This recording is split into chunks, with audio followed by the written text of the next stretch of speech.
Imagine you run like a completely failing wool shoe company. Right. Your stock is trading under $3. You've closed all your stores. Your sales are basically cut in half. And you are, for all intents and purposes, dead in the water. Just bleeding cash. Exactly. And then you make a single announcement. You literally just string together two letters out loud, A and I. Yeah. And suddenly your company's valuation explodes by over 700% overnight. I mean, welcome to the deep dive. It is the ultimate reflection of where global capital is desperately trying to hide right now. Yeah. We're looking at a snapshot of the world on, well, April 15th, 2026. And the sack of sources we have for you today, it reads like a geopolitical thriller that somehow just crashes headfirst into a Silicon Valley fever dream. And our mission today is to, map that exact collision for you. We are going to connect the dots between bombed energy plants halfway across the world, a totally squeezed middle class of e-commerce sellers trying to survive this brutal cash flow crunch, and a sustainable footwear brand that is suddenly transforming into an artificial intelligence server farm. Which sounds completely disjointed. It really does. But we are going to trace the mechanical links connecting every single one of these seemingly isolated events. We do need to establish the ground rules for today's analysis right up front, though. Yeah, that's crucial. Because we are looking at some highly charged political data today. The sources cover the ongoing U.S.-Iran war, former President Trump's aggressive maneuvers regarding the Federal Reserve, and, sweeping congressional probes into market manipulation. Which means our lens today is strictly mechanical. Right. We aren't here to debate the politics, take sides, or endorse any of the viewpoints contained in these sources. Not at all. We are just here to track exactly how these geopolitical decisions are breaking, making massive fortunes. We're looking at the cause and effect, the plumbing of the global economy, and nothing else. And if we are looking at the plumbing, we really have to start at the main valve. The physical stuff. Exactly, the massive real-world events driving everything else downstream. The war in the Middle East. I was trying to conceptualize the global energy supply chain right now, and the typical analogy is always a Jenga tower. Right, you pull a block in the Strait of Hormuz and the whole tower wobbles. Yeah, but reading through the staggering damage assessments in these sources, Jenga feels way too gentle. It really does. It feels much more like a finely tuned, just-in-time combustion engine. If you suddenly remove the oil or, bomb the refineries that process it, the engine doesn't just wobble. No, the pistons fuse together. Right. The timing belt snaps, and the machine literally starts destroying itself from the inside out. That is a much more accurate framework, I think. Because modern global logistics, they have basically zero slack built into them. None. We are not just talking about abstract market jitters or like lines on a trading chart. We are talking about twisted metal, shattered concrete, and localized infernos. Yeah. To really understand the sheer violence of this economic shockwave, you have to dig into the estimates coming out of Rystad Energy. And those numbers are wild. They calculate that the Iran war has likely damaged anywhere from $34 billion to $58 billion worth of energy infrastructure. Up to $58 billion. Yeah. I mean, when numbers get that high, they sort of lose their gravity. How does physical, localized damage reach a $58 billion valuation so rapidly? Right, especially since the conflict only heavily escalated in late February. Exactly. Well, it scales that fast because of the staggering density and, frankly, the intrinsic value of the assets being targeted. Okay. Fatih Birol, he's the executive director of the International Energy Agency. He reported that more than 80 major energy facilities have been attacked across the region. It's 80. 80. And the truly alarming metric he highlighted is that more than a third of those facilities are classified as severely damaged. Wow. We are talking about primary production facilities, deep water terminals, critical refineries, and massive pipeline junctions. It's not just like small oil wells out in the desert. No, not at all. Iran has systematically attacked the infrastructure of its Gulf Arab neighbors, hitting targets in Saudi Arabia, Kuwait, and the UAE. Right. And Israel has retaliated by bombing natural gas and petrochemical hubs deep inside Iran. Rystad estimates that Iran's own infrastructure has absorbed the absolute heaviest physical hit. How heavy? They're potentially facing a $19 billion repair bill just to get back to baseline. And it isn't like you can just run down to a hardware store and, patch a high-pressure gas line. I wish. The sources highlight some incredibly specific catastrophic hits. I mean, the notes on Iran's South Pars natural gas complex, which was hit by Israel in mid-March, they read like a disaster movie. They really do. But then you look at Iran's retaliation on Qatar, and the scale of the disruption is almost hard to fathom. The Qatar retaliation is really the linchpin of the global anxiety right now. Why is that one so critical? Well, Iran attacked the world's largest liquefied natural gas, or LNG, facility in Qatar. The strikes took out 2 primary production lines. Just 2 lines. Just 2. But those 2 lines alone are responsible for 17% of Qatar's entire gas export capacity. 17% of a sovereign nation's export capacity just erased from the board in an afternoon. Gone. And the financial toll is devastating. State-owned Qatar Energy publicly stated that the physical damage to their LNG facility will result in $20 billion of lost revenue. 20 billion. Yeah. But the money almost takes a backseat to the timeline. They're estimating it will take up to 5 years to repair those 2 production lines. Okay, I need to stop you right there because that timeline is what truly broke my brain reading this. 5 years. I mean, during World War II, we were assembling entire naval destroyers in a matter of weeks. Why does it take half a decade to fix a natural gas plant? Because modern LNG infrastructure, it operates on the absolute bleeding edge of physics and materials science. It's not just big pipes. No, this is not like welding a steel hull together. Yeah. To transport natural gas across an ocean, you have to turn it into a liquid. Right. And to do that, you have to run it through highly specialized cryogenic cooling trains that drop the temperature of the gas to minus 260 degrees Fahrenheit. Wait, minus 260 degrees? Yes, Fahrenheit. So you are dealing with extreme temperature differentials that would just shatter normal metal. Precisely. The components, the massive heat exchangers, the custom engineered valves, the specialized turbines, they're all built using highly specific alloys. They handle the cold. Yeah, designed to withstand those extreme cryogenic temperatures without becoming brittle and exploding under pressure. Right. The safety tolerances are essentially 0. You cannot just order replacement cryogenic valves off a shelf. Right. There's no Amazon Prime for a cryogenic heat exchanger. Exactly. Every single component has to be custom machined, tested, and certified. Wow. Furthermore, Karen Sutwani, a senior analyst at Rystad, pointed out this massive aggravating factor. Which is? The sheer volume of equipment needed for all these simultaneous repair jobs across the Middle East is creating a massive bottleneck. Oh, because everyone is trying to rebuild at once. Right. You have dozens of bombed facilities in Iran, Saudi Arabia, and Qatar, all trying to source the exact same highly specialized compressors From the same factories. from the exact same handful of global manufacturers at the exact same time. The supply chain for the repair equipment itself is entirely backlogged. So the engine is tearing itself apart and the mechanics are literally out of spare parts. That's exactly it. Which brings the impact directly home to you, the listener, and the global economy via the price of oil. The sources show West Texas Intermediate crude sitting right around $91 a barrel as of mid-April.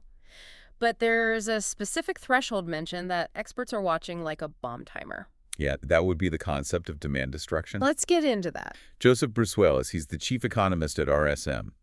He has drawn a very stark, frankly terrifying line in the sand at $125 a barrel for West Texas Intermediate crude. Let's define the mechanics of demand destruction for a second. Sure. What actually breaks at the $125 mark that is, functioning fine at $110? Demand destruction isn't just about things being expensive. Okay. It is the mathematical point where a commodity becomes so costly that it permanently alters the behavior of the people and corporations consuming it. So they just stop buying it. Exactly. Yeah. Below that $125 threshold, people complain bitterly about the price of gas, right? But they still commute. They still go to work. Logistics companies grit their teeth, they pay the higher diesel costs, and they just pass the pain to the consumer. Airlines raise ticket prices, but the planes stay in the air. The economic engine runs hot, and it hurts, but it runs. The friction is high, but the wheels are still turning. But at $125 a barrel, Brusuelas warns that the friction basically overcomes the engine. It seizes up. That is the tipping point, where the pain is so acute that structural behaviors shift overnight. Like what? Families simply cancel their summer vacations. Shipping companies look at their routing algorithms and realize it costs more in diesel to deliver a truckload of goods than they are making in profit. So they just cancel the route entirely? Yes. Factories that require massive amounts of energy to smelt aluminum or manufacture plastics, they simply shut down their production lines. Because they're operating at a massive loss on every single unit produced. Exactly. And once that broad-based contraction hits the industrial sector, the layoffs begin. Right. The freight market collapses, and it cascades into a severe, deep recession.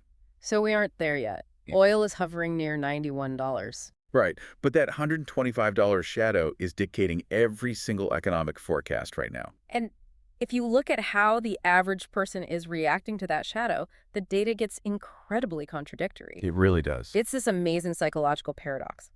On one hand, gas is sitting at a national average of $4.10 a gallon. Yeah. Mortgage rates are punishingly high. And if you look at the University of Michigan Consumer Sentiment Survey, the mood is basically apocalyptic. The historical context for that survey data is wild. Oh, yeah. The University of Michigan data tracks all the way back to the 1950s.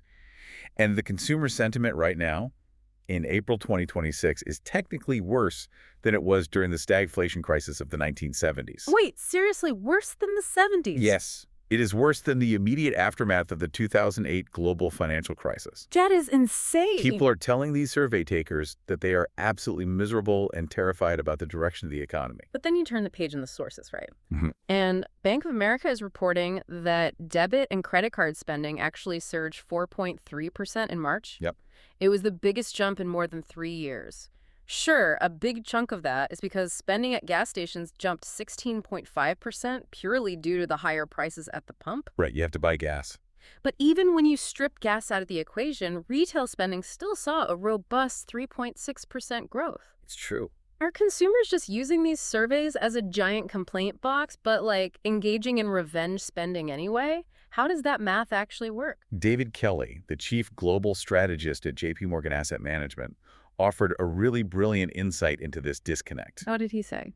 He pointed out that while we obsess over consumer sentiment surveys, a sudden drop in sentiment has historically never been a reliable predictor of actual consumer behavior. So the doom and gloom surveys are basically useless for predicting a recession. In many ways, yeah. Consumers are hyper-aware of highly visible inflation. You know, the numbers on a gas station sign or the price of milk at the grocery store. Like the stuff you buy every week. When a surveyor calls, they use that opportunity to vent their legitimate frustration. But their actual spending isn't dictated by their mood. What is it dictated by? It is dictated by their cash flow and their employment status. Despite the geopolitical chaos, people still have jobs.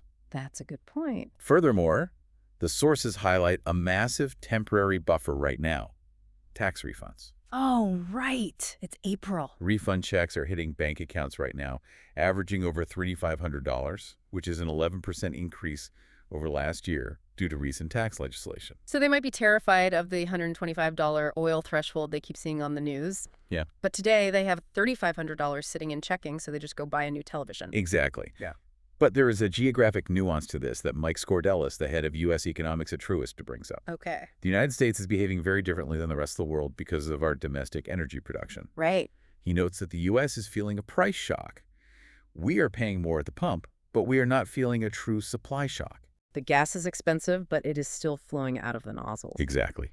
Asia, however, is a completely different story. Because Asia doesn't have the domestic production we do. Right. They're the ones actually importing that Middle Eastern fuel to run their massive manufacturing hubs. Scordelis uses the word clobbered to describe the Asian economy right now. Clobbered. Yeah. When Qatar loses 17% of its LNG export capacity, the physical flow of energy to Asia factories just drops. The lights literally flicker on the manufacturing lines in Shenzhen and Seoul. And that circles right back to the U.S. consumer. How so? Well, when energy costs spike in Asia, the cost of manufacturing the physical goods that Americans are buying with those tax refunds skyrockets. Right, it pushes up the price of everything. This creates massive friction in global supply chains, which is exactly why the New York Fed's Global Supply Chain Pressure Index just spiked to its highest level since January 2023. It is a perfect closed loop. It really is.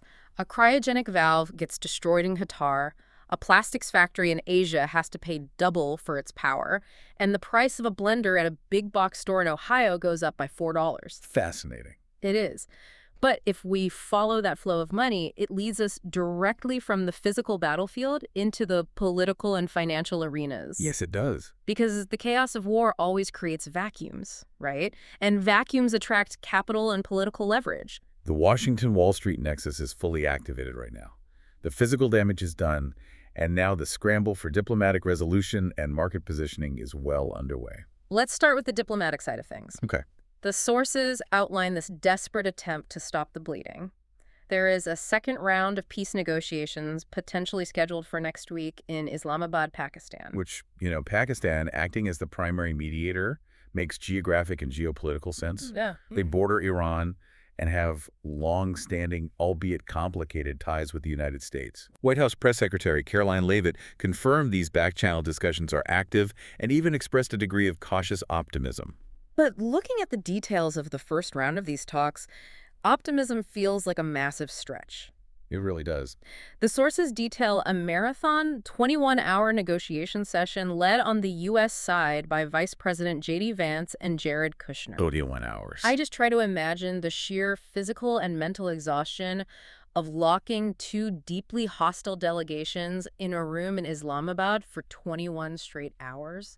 It sounds brutal. It clearly failed, but the fact that they stayed at the table that long suggests a massive amount of pressure on both sides to find an off-ramp.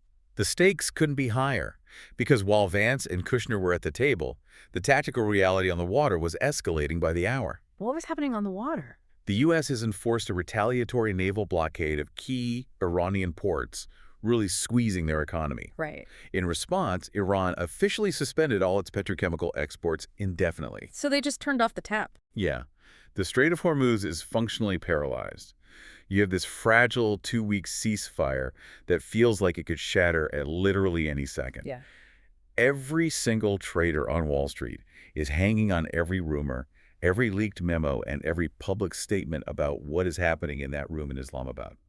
Which perfectly tees up the most scandalous financial story in our entire stack. Oh, this one is crazy. Pre-market mystery. It is a story that strikes at the absolute core of market integrity. Yeah. Walk us through it. According to Bloomberg News, U.S. derivatives regulators, specifically the Commodity Futures Trading Commission, or CFTC, they are executing a massive dragnet. What are they looking for? They're looking into a handful of highly suspicious trades that occurred just minutes before a massive market-moving announcement. Let's walk through this timeline because it reads like a literal movie script. It really does. So it's late March. It is the pre-market hours, so trading volume is generally very light and quiet, right? Usually, yes. Out of nowhere, there is an isolated massive surge in leveraged bets.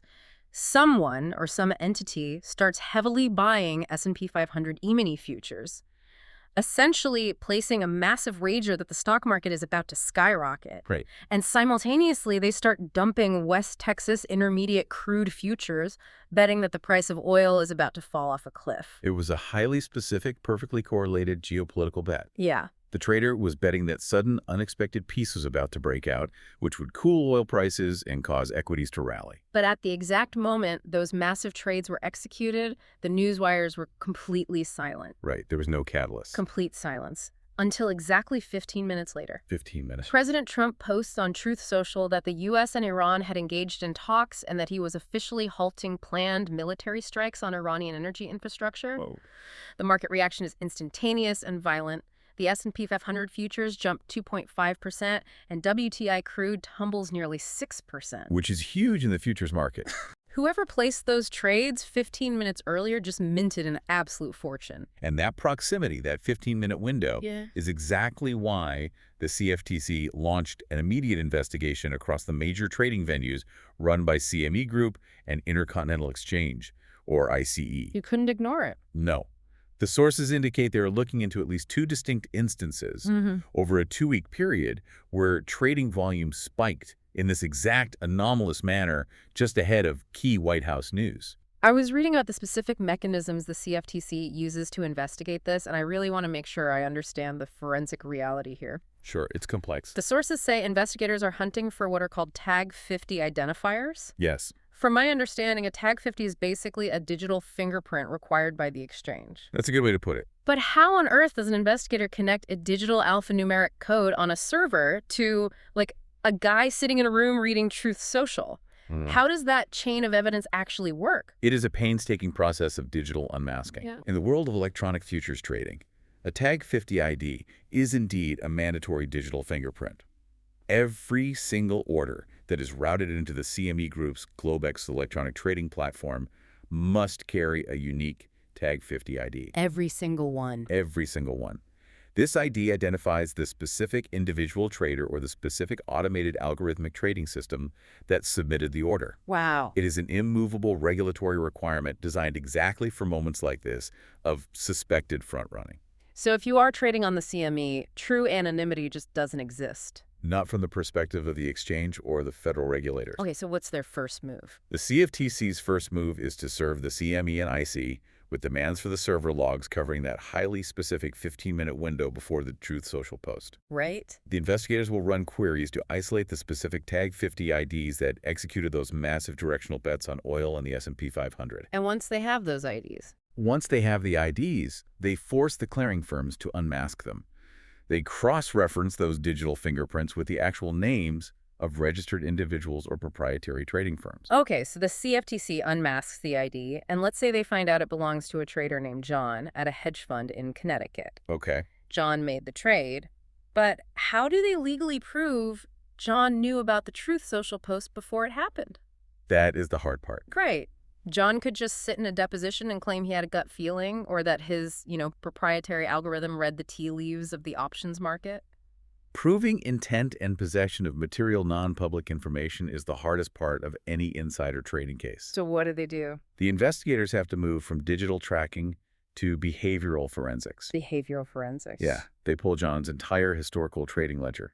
Does John normally trade crude oil futures at 5:00 a.m. in massive leverage size? Oh, I see. If he is a dedicated macro energy trader, perhaps he has a plausible defense. But if John usually trades lean hog futures in small lots and suddenly leverages his entire firm's capital on a massive geopolitical bet 15 minutes before the president posts on social media. That variance in behavior is a massive red flag. Exactly. It's huge. Then they will subpoena his phone records, his encrypted messaging apps, and map his personal network. Wow. Who does John know? Does he have a college roommate working in the National Security Council? Did someone in the administration leak a draft of the post? Or was there a cybersecurity breach of the president's phone? Exactly. The political implications of a leak like that are massive. Oh, absolutely. Right. Which is exactly why Senators Elizabeth Warren and Sheldon Whitehouse are demanding briefings on whether there is a recurring misappropriation of classified government information. Right. But the CME Group also released a statement that added a really fascinating wrinkle to this whole thing. They did. They defended their own surveillance systems, but essentially pointed the finger at the shadow markets. A CME spokesperson made a very calculated pivot here. What did they say? They noted that any comprehensive review of market behavior around these events needs to include prediction markets like Polymarket and Kalshi. Oh, interesting. Yeah. These are platforms where users can place direct financial bets on real-world outcomes, like whether a peace deal will be signed by Friday. Right. The CME argues that these platforms list products directly related to macroeconomic events, but offer little to no visibility for federal regulators. So they're basically saying, don't just look at us. Exactly.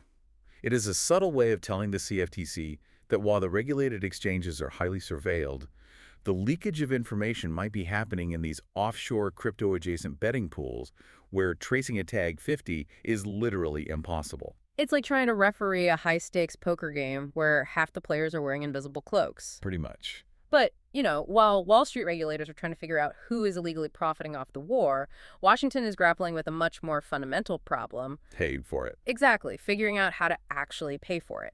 And the sources reveal an astonishing level of fiscal blindness. It was one of the most remarkable moments of congressional testimony in recent memory, honestly. Walk us through it. Russell Vought, the director of the Office of Management and Budget, was testifying before the House Budget Committee. Okay. Representative Veronica Escobar was pressing him for a simple ballpark figure on the cost of the ongoing Iran conflict. Just a ballpark. Right. She asked a very direct question. Will the supplemental funding request be more than $50 billion? And Vought, the man whose entire job is managing the federal budget, flatly stated that he did not have a ballpark figure to offer. None. He told the committee the administration wasn't ready to come to Congress with a number yet. Yeah. I mean, how do you wage a multi-front war, blockade ports, and deploy naval strike groups without even a rough internal estimate of the burn rate? You really can't, which is why the lack of transparency is creating a massive vacuum of fiscal certainty. And nature abhors a vacuum. Exactly. Outside experts are rushing in to fill it with terrifying math. Like what? Well, The sources cite an analysis by Linda Bilmes, a public policy professor at Harvard University. What's her number? She estimates that the long-term cost of this war to U.S. taxpayers could reach $1 trillion. $1 trillion. Yes, when factoring in long-term veteran care and the replacement of depleted high-tech munitions. That is a staggering number. Meanwhile, leaked rumors suggest the Pentagon initially floated a $200 billion proposal in March. Okay. And now the White House might try to squeeze a request of $80 to $100 billion past Congress. The spread between an $80 billion ask and a $1 trillion reality is just astronomical. It's a massive gap. And this is all happening against the backdrop of an administration pushing a fiscal 2027 budget that calls for a massive 44% increase in overall defense spending, pushing it to $1.5 trillion. While simultaneously trying to slash non-defense discretionary spending by 10%. The math just feels completely unmoored from reality. It does. And when the fiscal math breaks down, all the pressure rolls downhill onto the shoulders of one institution. The Federal Reserve. Exactly. The Federal Reserve is currently trapped in the most complex, politically toxic dilemma of its modern history. How so? Let's look at their dual mandate. Mhm. On one hand, you have persistent, sticky inflation. The Consumer Price Index for March just came in at an annualized rate of 3.3%. Which is stubbornly sitting well above the Fed's target of 2%. Right. And as we discussed in the first segment, the war is creating a floor under energy prices. Right. The $125 shadow. Exactly. When fuel costs stay high, the cost of manufacturing and shipping every single product in the economy stays high. Yeah. Prior to this geopolitical explosion in 2026, the broad market expectation was that the Fed would be aggressively cutting interest rates right now to support a cooling labor market. But no. But with inflation reaccelerating due to these supply shocks, the Fed is functionally paralyzed. Wow. Goldman Sachs economists just tore up their forecasts, now predicting the Fed will only be able to muster 2 meager rate cuts in late 2026. And the broader futures market is pricing in no cuts until at least mid-2027. So the pure macroeconomic data is screaming at the Fed to keep interest rates high, to choke off the war-driven inflation. Yes. But the political data coming out of the Oval Office is demanding the exact opposite. Very much so. President Trump is engaging in a campaign of unprecedented public pressure, demanding immediate, aggressive interest rate cuts. And he is backing up those demands with direct threats to fire Fed Chair Jerome Powell. Yes. And the mechanics of this threat are really fascinating because they expose the weird, quasi-independent structure of the Federal Reserve. Let's get into that. Powell's term specifically as the chairman of the Fed expires on May 15th. Okay. The president has already nominated a replacement, former Fed Governor Kevin Warsh. Right. Usually, in the genteel world of central banking, when a chair's term ends and they aren't reappointed, they gracefully resign from the Board of Governors entirely and go give lucrative speeches. They just fade away. Right. But Powell is signaling he might refuse to leave. Wait, can he do that? Yes, because the law actually allows him to stay. Oh, really? While his term as the chairman expires in May, his underlying term as a member of the Board of Governors doesn't expire for another 2 years. Oh, I see. He is fully legally entitled to remain on the board, keep his office, and continue casting his vote on monetary policy. That is wild. But President Trump stated unequivocally in a Fox Business interview that if Powell does not vacate the building on time, he will forcibly remove him from office. So I was actually reading through the Federal Reserve Act to understand if a president can actually just fire a Fed governor because he hates their stance on interest rates. It's a gray area. Because the phrasing in the act is incredibly specific. It states that a governor can only be removed by the president for cause. Right. But what does for cause actually mean in a legal sense? Like, has it ever been tested? It has never been fully tested in the context of the Federal Reserve, which is why this is so incredibly volatile. Historically, legal scholars and the courts have interpreted for cause in relation to independent agencies to mean gross misconduct, malfeasance, or severe neglect of duty. Like actual crimes. Right. It has never been interpreted to mean the president disagrees with where you set the federal funds rate. Yeah, that seems like a stretch. If Trump attempts to fire Powell simply for refusing to resign his governorship, it would trigger a massive constitutional crisis regarding the legal independence of the U.S. central bank. And the market reaction. If he fires him on a Friday, the bond market on Monday morning would be absolute bedlam. Because the independence is gone. Exactly. because global investors rely on the assumption that the Fed sets rates based on math, not political dictates. And because firing him is so legally perilous, the administration's allies are using a completely different, incredibly tactical lever to force Powell out. Oh, the renovation probe. Yeah, the renovation probe. It is a masterclass in political leverage, truly. How does it work? There is an ongoing, somewhat murky federal investigation into the massive renovation project of the Fed's headquarters in Washington, D.C. Okay. A U.S. attorney recently attempted to subpoena Powell directly for information regarding the project's contracts and oversight. Did he have to testify? A judge temporarily blocked that subpoena, but the cloud of the investigation absolutely remains. And Senator Thom Tillis, who is a key ally of the president, has basically weaponized that probe. Yes, he has. Yeah. Tillis sits on the Senate Banking Committee, which has to approve the nomination of Kevin Warsh. Right. Tillis has publicly stated he will completely block Warsh's confirmation process until the renovation investigation is fully concluded and the findings are released. Wow. This places Powell in a crazy stalemate. Powell has countered by stating he feels an institutional duty to remain as chair until the investigation is cleared and his successor is officially confirmed by the Senate. It is a high-stakes game of political chicken playing out while inflation ticks upward. That's exactly what it is. So just to summarize the macro picture here for a second. You have the Fed chair barricaded in his office under threat of firing, inflation grinding higher, a multi-front war with a completely unknown price tag, and regulators hunting for invisible traders profiting off the chaos. That is the 30,000-foot view. Yeah. That is the 30,000-foot view, but we promised you, the listener, that we would connect the dots down to the ground level. Right. How does all of this macroeconomic warfare actually affect the people trying to build a business and make a living? The real economy. Exactly. We are pivoting away from Wall Street, away from Washington, and zooming in on the modern equivalent of Main Street, the e-commerce ecosystem. This is where the abstract concepts of supply chain friction, inflation, and corporate monopolies violently collide with the daily reality of the small and medium-sized business owner. I was reading the sources detailing the massive revolt by Amazon sellers, and a specific analogy kept coming to my mind. What's that? Being a third-party seller on Amazon right now feels exactly like sharecropping. Or perhaps building your life's work inside a landlord's mall. You might legally own the inventory, the spatulas, the phone cases, the dog toys, but the landlord controls every single variable that dictates your survival. That's very true. They control the foot traffic, they can double the rent overnight, they can hide your storefront if you don't pay for premium advertising. Yeah. And most crucially, they can change the rules of the cash register on a whim. The cash flow. There was a quote in the sources from a seller that captured this existential dread perfectly. He said, "Wake up. This is not your business. This is subject to my reign." Wow.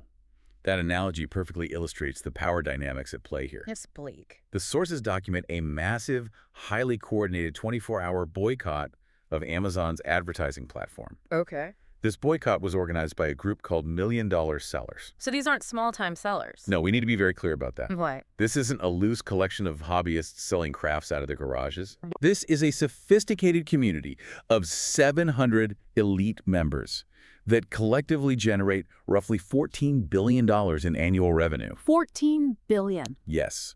They are sophisticated operators, and they are declaring they are at an absolute breaking point due to what they describe as death by 1,000 cuts. Well, let's systematically break down those cuts, because when you stack the macro environment on top of Amazon's specific policies, the math just becomes unmanageable. It really does. First, you have the macro pain we already established.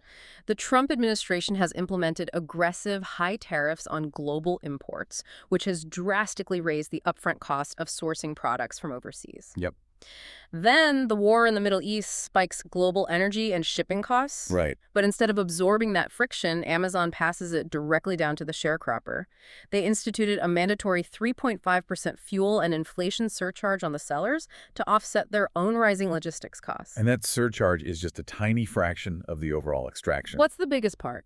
The most staggering statistic provided in the sources, which is sourced from the e-commerce market research firm Marketplace Pulse, is that Amazon's average aggregate cut of each third-party sale crossed the 50% threshold for the first time in recent history. 50%. Yes. So if I invent a revolutionary new spatula, manufacture it, and sell it on Amazon for $10, Amazon keeps $5 of that transaction. 50%, yes. That is brutal. That 50% figure is really an amalgamation of several intersecting fees. What are they? You have the baseline referral fee, which is essentially the toll for accessing the customer base on the website. Okay. Then you have Fulfillment by Amazon, or FBA fees, which sellers pay for Amazon to physically store the inventory in their warehouses, pack it into boxes, and ship it to the customer. Makes sense. And the fastest growing component of that 50% cut is advertising costs. The ads. Because the Amazon marketplace has become so densely saturated, organic search results are practically Not just non-existent. to pay to play. Sellers are forced to bid on sponsored listings and pay Amazon a premium just to ensure their products appear on the first page of search results. If you don't buy ads from the landlord, your store is moved to a dark alley where no one shops. There's a quote from Michael Patron, an 8-figure Amazon seller, who just bluntly stated, "We're running out of faithing margin." Yeah, that sums it up. But reading the sources closely, the catalyst that actually sparked this $14 billion boycott wasn't the 50% fee structure itself. Well, no, it wasn't. They had grudgingly accepted that. The breaking point was a fundamental structural change to how cash physically flows through their businesses. The cash flow crisis. Exactly. Let's dig into the mechanics of that cash flow crisis. In the world of physical inventory, cash flow is just oxygen. Yeah. A profitable business can go bankrupt in a week if the timing of its cash inflows and outflows misaligns. Totally. And Amazon fundamentally altered that timing by instituting 2 major policy changes. What was the first one? First, they drastically altered the disbursement schedule. Historically, Amazon paid out the sales proceeds to merchants 7 days after an item was shipped from the warehouse. Trip. Okay. The new policy mandates that funds will be held until 7 days after the product is officially delivered to the customer. Okay, on the surface, that sounds like a minor administrative tweak, a difference of maybe 3 or 4 days. Right. Why would a 3-day delay trigger a $14 billion revolt? To understand the panic, we have to walk through the exact grueling math of a physical product life cycle. Okay, let's do it. Let's use your spatula example. Let's call the seller Sarah. Poor Sarah. Sarah decides to order 10,000 units of her new spatula from a manufacturer in Asia. On day 1, she has to pay the factory for that inventory, or at least put down a massive 50% deposit. Right, that is a massive outflow of cash up front. Huge. Then the factory takes 30 days to manufacture the goods. Okay, day 30. It takes another 30 days to put them on a container ship and move them across the Pacific, paying the inflated shipping costs and tariffs we discussed earlier. So we're at day 60, and Sarah has only bled cash. Exactly. She has paid out tens of thousands of dollars and hasn't seen a single dime in return. Then what? The inventory finally arrives at Amazon's fulfillment center. She immediately starts paying Amazon monthly storage fees. More cash out. Finally, a customer clicks buy. Under the old system, Amazon shipped the spatula, and a week later, Sarah received her margin. Right. She relied on that incredibly precise timeline to pay her warehouse staff, cover her local rent, and critically, fund the down payment for her next 10,000 spatulas so she wouldn't run out of stock. But the new system breaks that cycle. Completely. Under the new system, if a customer selects standard shipping, it might take 4 or 5 days for the item to be physically delivered. Okay. The 7-day clock doesn't start ticking until that delivery confirmation hits the server. Sarah's cash is now locked inside Amazon's ecosystem for an additional week or more. In an industry where working capital is stretched to the absolute limit, locking up a company's cash flow for an extra week means Sarah misses Friday payroll. Oh, man. It means she defaults on her local warehouse lease. It forces sellers to scramble into the shadow banking system, taking out high-interest, short-term bridging loans just to survive the gap between making a sale and actually being allowed to touch their own money. And Amazon didn't just delay the inflows, they simultaneously attacked the outflows. Yes, they did. The second policy change regarding advertising payments is really a masterclass in aggressive cash extraction. It really is. For years, the standard operating procedure was that sellers would pay for their Amazon advertising campaigns using third-party business credit cards. Right, like an Amex. Yeah.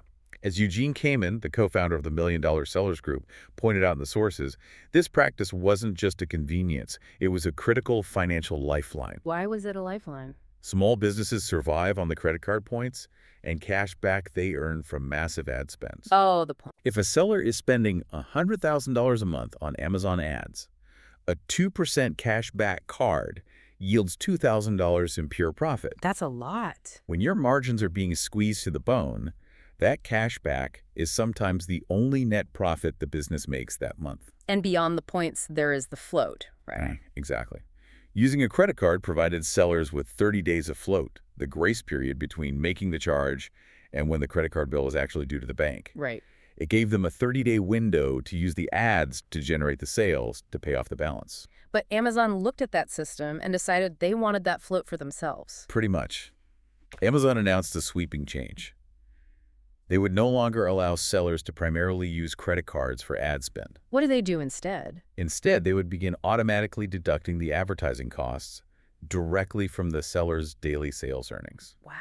If a seller didn't generate enough sales that day to cover their ad budget, Amazon would automatically hit their backup payment method. So Amazon is already keeping 50% of the sale price. Yes. Now, before they even disperse the remaining funds to the seller, they are reaching directly into the cash register and deducting the ad spend, instantly killing the credit card rewards program and entirely eliminating the 30-day float. They are squeezing the seller from both ends simultaneously. And the combination of these two policies is exactly why Adam Runquist, a prominent acquirer of e-commerce brands, sounded the alarm. What did he say? He stated clearly, "There is a breaking point. With the increased fees and cash flow pressures, Amazon may soon be finding it." Yeah. The visceral panic within the seller community was so intense and the threat of the ad boycott so severe that Amazon was actually forced into a rare retreat. To back down. A bit. They announced a temporary delay of the advertising payment changes until August 1st, ostensibly to give sellers more time to prepare their accounting systems. We do need to look at the mechanics of Amazon's defense here, though, because they do have a counter-argument to all of this. Right. What is their justification for these cash flow changes? Amazon spokesperson, Ashley Vanacek, pushed back hard against the narrative of the boycott. What's her angle? Her primary argument regarding the disbursement delay is that they are simply aligning a small subset of legacy sellers with the standard practices that the vast majority of merchants already operate under. Okay. She claimed most sellers have been on a delivery-based disbursement schedule since 2016. So it's an old rule for new people. Right. And the functional argument Amazon makes is one of consumer protection. Oh, protecting the buyer. Yes. They argue that holding the funds until 7 days post-delivery is necessary to ensure the customer actually receives the product, has time to inspect it, initiate any returns, or file a damaged goods claim before the cash leaves Amazon's walled garden. That makes sense. They are protecting themselves against fly-by-night sellers who might ship boxes of rocks and disappear with the cash before the fraud is discovered. And how do they defend the 50% take rate? They argue that the 50% figure is a misleading conflation. Misleading how? They point out that the mandatory referral fee is only a fraction of that percentage. The rest comes from optional services like fulfillment and advertising that sellers voluntarily choose to purchase because they provide massive ROI. Okay, so they're saying you don't have to buy it. Right. Amazon's overarching defense is that they have spent billions building a global logistics network and an unmatched customer base. Which is true. They provide small sellers with access to a global audience and next-day shipping capabilities that would be economically impossible for a small business to build on their own. Absolutely true. And the financial results really validate their model. The sources note that Amazon Seller Services revenue grew 11% year-over-year in the fourth quarter to a staggering $52.8 billion. That's a huge number. That single division now comprises roughly 42% of Amazon's total corporate sales. It is an undeniably brilliant, incredibly profitable machine. Yes, it is. But it is a machine currently operating under the shadow of the federal government. Oh, the FTC. Yes, we cannot ignore the context of the massive, ongoing Federal Trade Commission antitrust lawsuit against Amazon. Right, filed in 2023. Exactly, and slowly grinding toward a trial date in 2027. The FTC's entire premise is that Amazon uses anti-competitive monopolistic tactics to trap merchants in its ecosystem and extort them with ever-increasing fees. And that is exactly why this seller revolt is so significant right now. It's evidence. The members of the $1 Million Sellers Group are essentially providing real-time, highly public evidence for the FTC's case. Yeah. They are vividly demonstrating the extreme leverage a platform monopoly exerts over its dependent ecosystem, showing how a minor tweak to a payment algorithm can threaten to bankrupt thousands of businesses overnight. So let's pull back for a second and look at the entire board. Okay? If you are an investor or a venture capitalist or an entrepreneur right now, you are looking at a physical world defined by extreme friction. You have a massive geopolitical conflict, bombing refineries, shipping lanes are paralyzed, tariffs are rising, interest rates are frozen high by the Fed, and platform monopolies are squeezing every last drop of margin out of the physical goods economy. It's a tough environment. If the physical world is a nightmare of logistics and vanishing profits, where does the capital go? Well, capital is like water. It flows aggressively away from friction and toward the path of least resistance. Always. And right now, it is fleeing the physical world entirely. Oh. It is seeking refuge in the digital, the intangible, the infinitely scalable. Where specifically? It is fleeing directly into artificial intelligence. Which brings us to the final piece of our puzzle today, and honestly, the most absurd and illustrative story in our entire stack of sources. Oh, boy. The Great Escape to AI. And it centers around, as we mentioned earlier, a wool shoe company. Yes, the bizarre saga of Allbirds. Let's establish the baseline here for those who might not know. Allbirds was founded in 2015. They were the absolute darlings of the direct-to-consumer era. They made these incredibly comfortable, sustainable shoes entirely out of merino wool and eucalyptus tree fiber. Very trendy. They quickly became the unofficial uniform of the Silicon Valley tech bro class. They had massive momentum, went public in 2021, and at their peak, they were valued at over $4 billion. Huge. They were the future of sustainable physical retail. But the physical retail world, as we've established today, is utterly unforgiving. Brutal. The brand just lost its novelty. Massive competitors quickly cloned their designs using cheaper synthetic materials. Yeah, you saw lookalikes everywhere. Exactly. And as privacy changes on social media made digital advertising astronomically expensive, their customer acquisition costs skyrocketed. So they couldn't get new customers cheaply. Right. Between 2022 and 2025, their sales plummeted by nearly 50%. Wow. The bleeding was so severe they were forced to shutter all of their U.S. full-priced retail stores. Just closed them all. Just weeks ago, they capitulated, selling off their core intellectual property and brand assets for a meager $39 million. From $4 billion down to $39 million. Yes. Their market cap had collapsed to a minuscule $21 million. Their stock was trading under $3 a share.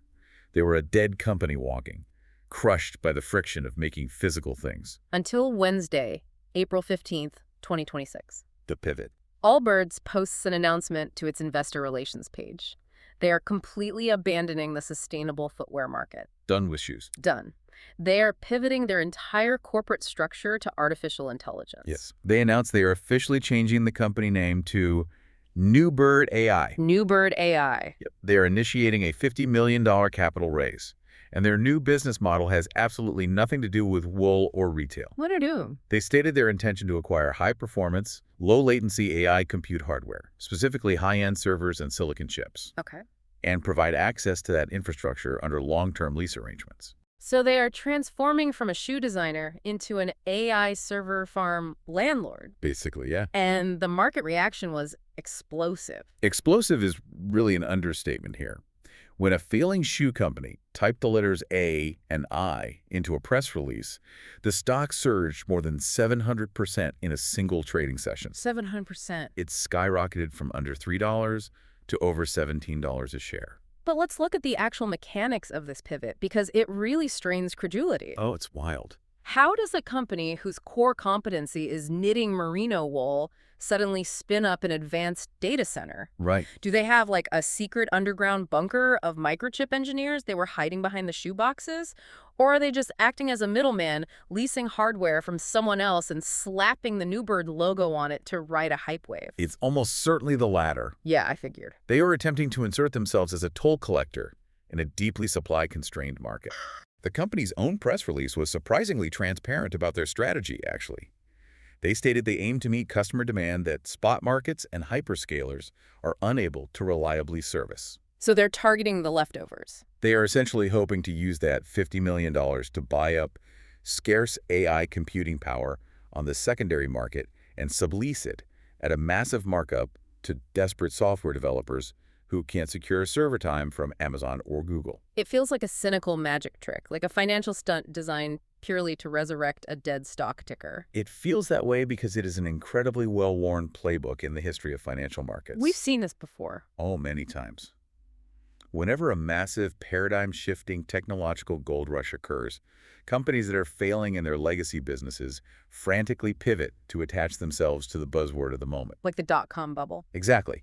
We saw this exact behavior during the dot-com bubble in the late 1990s. Companies that manufactured heavy machinery or ran bowling alleys would simply add .com to their corporate name and watch their stock soar. Regardless of whether they actually had a viable internet strategy. Right, and we saw it repeat during the cryptocurrency mania of the 2010s. Oh, the blockchain pivots. Yes. Yeah. Troubled companies, ranging from iced tea manufacturers to failing biotech firms, suddenly announced a blockchain tie-in or pivoted to crypto mining purely to manipulate retail investor enthusiasm. Just chasing the hype. The Allbirds pivot to Newbird AI is the exact same psychological phenomenon, just updated for the generative AI era. But the crucial distinction here is that while the Allbirds pivot might be absurd on its face, the underlying demand they are trying to exploit is terrifyingly real. Oh, it's very real. There is a genuine, desperate shortage of AI infrastructure out there. Absolutely. The broader context provided in the sources prove that the race to build AI infrastructure is the defining capital expenditure event of this decade. Who's leading it? Let's look away from the shoe companies and look at the actual titans of the industry. The sources detail a massive new agreement between Meta Platforms, the parent company of Facebook and Instagram, and the semiconductor giant Broadcom. Okay. They have extended their partnership to design custom, in-house AI accelerator chips through 2029. And the scale of this deployment is what truly broke my mental models when I read it. Yeah, it's massive. The sources state that Meta has agreed to deploy 1 gigawatt of custom AI chips using Broadcom's technology, with explicit plans to expand to multiple gigawatts in the near future. We throw the term gigawatt around in, like, science fiction movies, but we need to ground it in physical reality. What is a gigawatt, practically? A single gigawatt is roughly the maximum power output of a commercial nuclear reactor. A nuclear reactor. Yes. It is enough raw electrical energy to power approximately 750,000 average American homes. Wow. Meta is dedicating an entire nuclear reactor's worth of power simply to run the microchips required to train and execute their artificial intelligence models. And that is just one company's deployment. Just one. It requires a staggering amount of physical energy. Michael Dell, the CEO of Dell Technologies, was speaking at the Semaphore World Economy Conference, and his comments highlighted the panic in the hardware supply chain.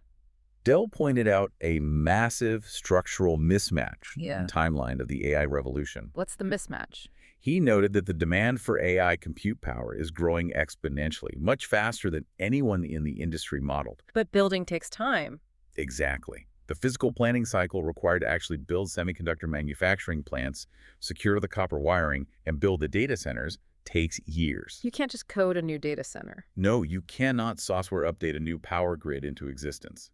Dell's own stock has surged nearly 50% this year, simply because they manufacture the physical servers that house these highly coveted NVIDIA AI chips. The great irony here is that AI is constantly pitched as this ethereal, digital, weightless future where software just writes itself. Right. But the reality is that artificial intelligence requires the most brutal, resource-intensive, heavy industrial footprint humanity has ever constructed. It really does. You need massive cleanroom fabrication plants to bake the silicon. You need vast warehouses filled with servers. Yep. You need localized liquid cooling systems just to keep the chips from literally melting themselves into slag under the computational load. And you need gigawatts of baseline electrical generation. Which brings us to the software companies realizing they cannot escape the physical world. Oh, Anthropic. Yes. The sources include a report on Anthropic, one of the premier AI labs founded by former OpenAI researchers and currently valued at a staggering $380 billion.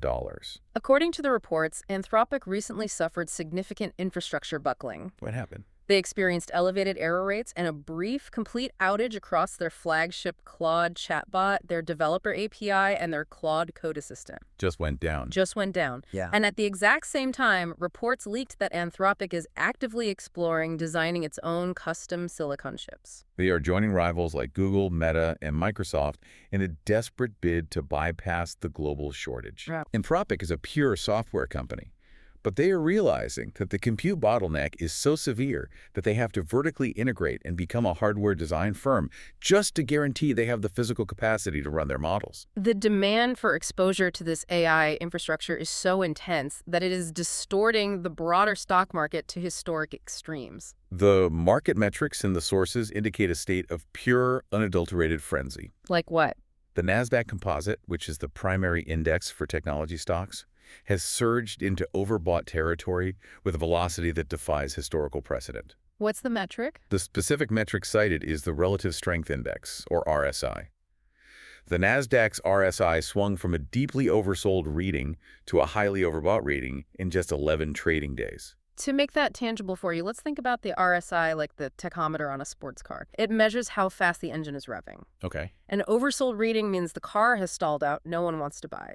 An overbought reading means the engine is redlining, driven by pure speculative buying. Exactly. And typically, for the market as a whole to swing from a stalled engine to a redlining engine takes several months of sustained gradual buying pressure. But this happened in 11 days. To violently swing the needle from one extreme to the other in just 11 days is the fastest reversal of that magnitude recorded in the data, going all the way back to the early 1980s. That's incredible. Investors are terrified of missing the AI gold rush. FOMO is real. At the slightest hint of optimism, like the rumor of a peace deal in Islamabad, they are blindly throwing capital at anything vaguely tech-adjacent. Whether it is NVIDIA's $5 trillion monopoly or a failing wool shoe company hoping to flip server leases. It is a breathtaking landscape. We have covered an immense amount of ground today, tracing the mechanics of a world under extreme stress. We really have. We started by looking at a global economy that is deeply, painfully reliant on fragile physical infrastructure.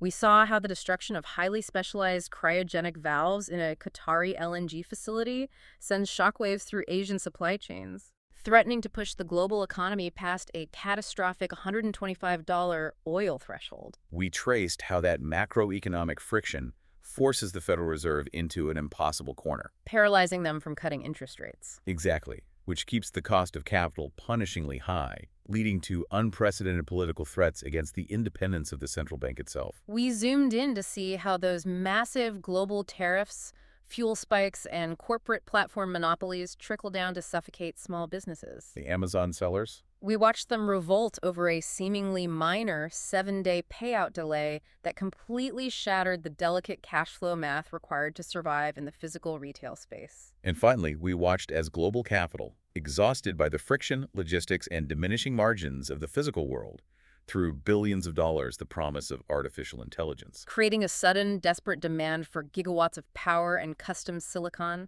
that the physical world is currently struggling to build. It is a profound reminder that you cannot separate the digital economy from the physical bedrock it sits upon. You really can't. The price you pay for your next Amazon order, the interest rate on your mortgage, or your ability to log in and use a $380 billion AI coding assistant, every single one of those things is directly, mechanically tethered to the outcome of peace talks in a room in Islamabad and the flow of oil tankers through the Strait of Hormuz. It is one massive interconnected engine. And as we look at the flow of that capital, it leaves us with a deeply concerning, provocative thought to end on. What is that? As we analyze these mechanics, it appears we are actively funding the creation of a two-tiered economy. Oh, interesting. On one tier, you have the massive AI monopolies, the hyperscalers, and the rapid-fire Wall Street algorithms reacting to geopolitical news in milliseconds. Right, the digital tier. That tier is attracting all the investment, all the talent, and all the speculative optimism. Then the other tier. On the other tier, you have the traditional makers and sellers, the people dealing with supply chains, physical goods, tariffs, and shipping delays, fighting tooth and nail for shrinking scraps of margin against increasingly hostile platforms. The people actually making things. The question we have to ask ourselves as a society is this. As companies like Allbirds literally abandon the creation of physical products to chase the digital infrastructure dream, who is going to be left to actually manufacture the things we wear, the things we use, and the physical infrastructure we need to survive in the real world? Because at the end of the day, no matter how advanced the models get, you can't wear an AI server farm on your feet, and you can't eat a futures contract. When we started this deep dive, we talked about that highly tuned, just-in-time global engine. It turns out whether you are trying to sell a $10 spatula online or power a gigawatt supercomputer, everyone is relying on the exact same physical pistons to keep firing. And right now, the timing belt is frayed. We'll leave you to think about that. Keep diving deep.